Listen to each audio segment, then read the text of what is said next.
Hi, and welcome back to Language, Culture, and Dr. Lou. And today I wanted to talk about 10 expressions in French, 10 different sayings that I find really funny.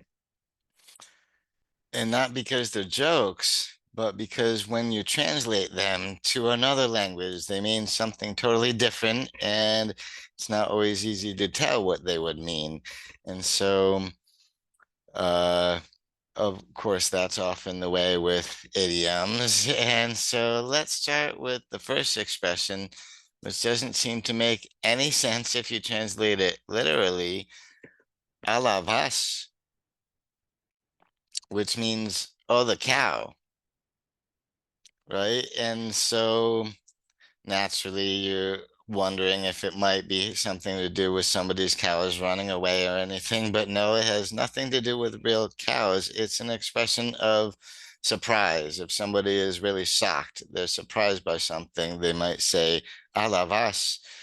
And and we have the little baby cow there with the little sign that says, "Oh my goodness," because that's one of the things we might say in English as well, or "Oh my God." And oh, another saying that we have is holy cow. So it's funny to me too that neither expression à la vache nor holy cow has anything to do with actual cows, but they still end up meaning about the same thing. And holy cow in English, that's also why the last little picture there has a picture of a cow in the clouds. So again, à la vache has nothing to do with cows in the literal sense. It's just saying, oh my goodness, or think of it as holy cow.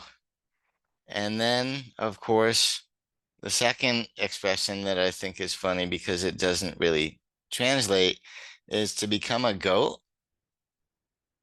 And so that's why I put the picture there with the photo of the goats in the field. And no, if you notice, one of those goats is not actually a goat. This is a human. And this is a true story, true real life story. This guy actually decided to live as a goat for a while.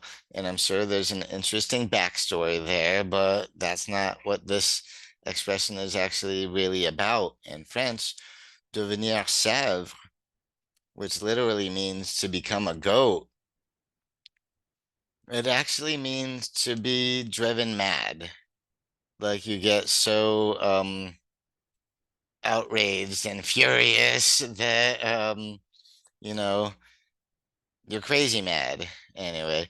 And so that's why I have the little black and white picture of the guy, of the very angry guy driving there, because in English we say to be driven mad, but that's funny in French. If someone is getting really, really angry, whereas they start screaming at everybody and are uncontrollable, that person is becoming a goat. And so devenir chèvre, that's just to show that for humans, anger should not be our natural state. Anyway, so devenir chèvre has nothing to do with the guy there who's living as a goat and more to do with just getting outraged, just getting really, really angry. So, what does avoir un chat dans la gorge mean? To have a cat in the throat? What that means is, well, in English, we talk about having a scratchy throat, which is funny. I find that kind of funny because in French, we talk about if you can't really talk, like something's keeping you from speaking, avoir un chat dans la gorge, which we can call a scratchy throat in English, or sometimes in English we say to have a frog in your throat. But yeah, part of what I find funny about the French saying avoir un chat dans la gorge, that pairs up a whole lot better with having a scratchy throat, like we say in English, than the idiom that we use is having a frog in your throat. Anyway, I think kitty scratching your throat. So anyway, yeah, it means sort of in French you have a cat in your throat, whereas in English you would have a frog in your throat, and just means you can't talk because something's going on with your throat. And so poser un lapin, another idiom with an animal involved, and this time it's a rabbit, to place a rabbit. Oh, and this is something you do to someone, poser un lapin à quelqu'un. Um, and so I like the visualization I get from this. Imagine you have a date with somebody. You're supposed to meet on a date with somebody, and when you show up at the table, like for this guy here in the picture, the person he's supposed to be going out yet, the human being is not in the table. There's a rabbit in their place. Um, that's a very funny visualization that comes to mind for what the expression really means is uh, to stand up. So when somebody stands you up, uh, il te pose un lapin, or elle te pose un lapin.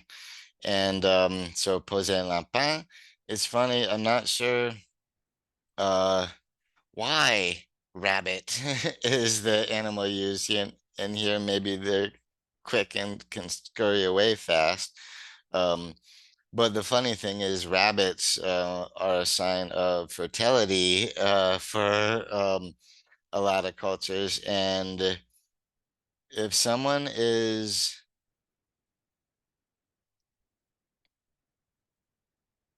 gonna pose un lapin to someone else, nobody's getting busy tonight. So that to me is also funny about it, that a rabbit is in the expression. And simply it's to stand someone up, uh, is poser un lapin à quelqu'un. And so my fifth funny expression in France is casser les oreilles, which means to break your ears. And this is something that someone or something does to you, like ça casse les oreilles, or il casse les oreilles. If someone is breaking your ears, that's because they're making obnoxiously loud music or noise of any kind, like you can see with the cymbals in the little picture there, literally breaking the guy's ears into bits. Um, and that one I think is funny because it does a pretty good job of encapsulating the feeling of, if, let's say I'm in bed at 2 in the morning and my upstairs neighbors come home and start blasting music or anything like that, and it's painfully loud.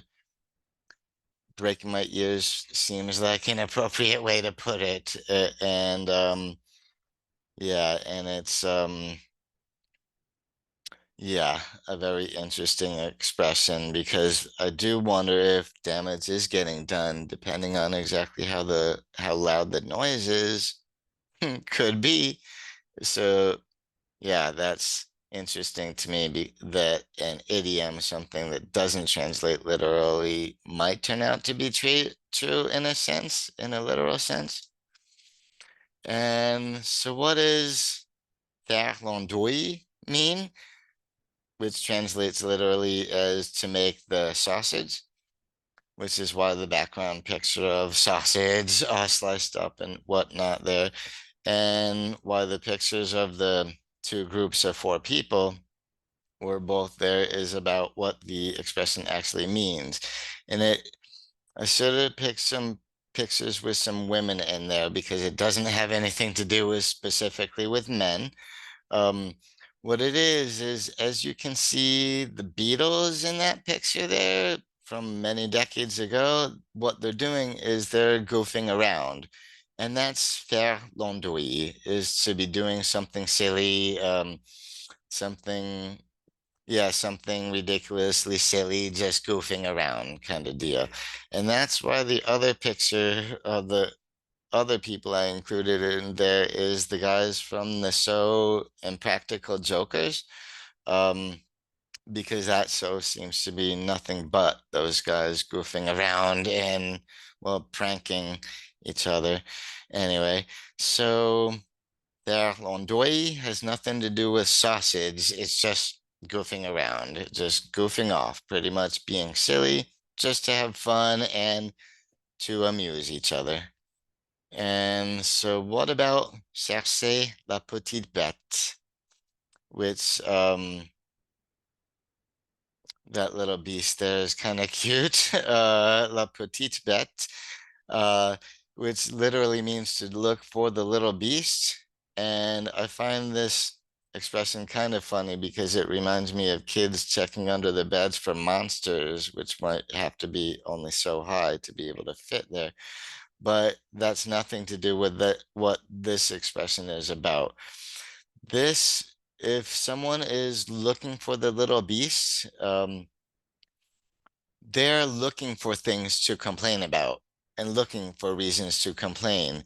And so that's why I have the picture of the woman there who in a literal sense is splitting hairs, because that's what we would say in English. To split hairs is when you're really looking for something to complain about. And that in French, I like the imagery a whole lot better in French, looking for the little beast, because uh, that sort of supposes that there's often little beasts running around everywhere, and you just gotta look for them if you really want to nitpick, or split hairs.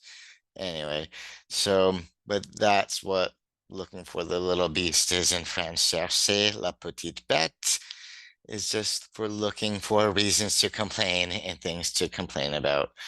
And so that's not